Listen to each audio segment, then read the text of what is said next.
So, Carolina, where did you first meet Enrico? Well, it's funny really because we first met when we were just 4 or 5, but we don't actually remember. We both lived in the same apartment block until Enrico's family moved to the north of Italy, when I guess we were about 7.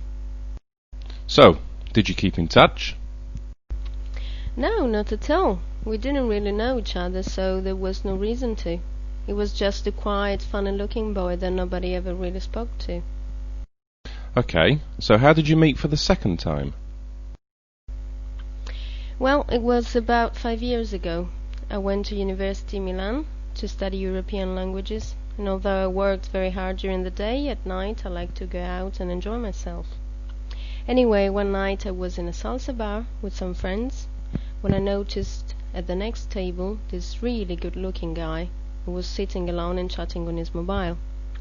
I didn't realize I was staring at him, but after what seemed like hours, he looked at me and gave me a real friendly smile. I felt really embarrassed. I don't know why.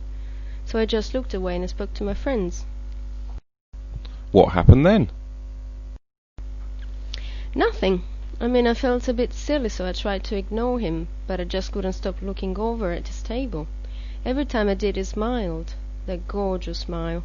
For some reason, it seemed really familiar, but I didn't remember seeing him on any of my language courses, and I certainly didn't know anyone who lived in Milan. I was trying so hard to remember his face, but when I looked over again, he was gone. Oh no, what did you do then? But then there he was, standing behind our table. I just sat there and looked at him like I was some kind of idiot. I didn't know what to say. Who spoke first? He did. What did he say? He said, "Hello, stranger. I haven't seen you since we moved away. You look wonderful. What are you doing here?" I didn't know what to say because I didn't know what he was talking about. Then he explained about how we'd lived in the same apartment block, etc., etc. I just couldn't believe that he'd recognized me. But were you happy? Oh yeah, it was gorgeous. I just felt a bit bad that I hadn't remembered him, but that he'd remembered me. So what happened in the end? We swapped phone numbers, and he promised to call me the following week to go out for a pizza. It's not very original, I know, but I didn't care, to be honest. I just wanted to see him again. What in fact happened was that he called me the next morning and said that he couldn't wait a whole week to see me. So we met that afternoon and had a beautiful walk in the local park and talked about everything and nothing.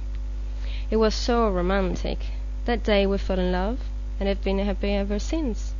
Our daughter, Sabelle, was born 6 months ago and we're getting married next summer. Sabelle? Who chose that name? We both did.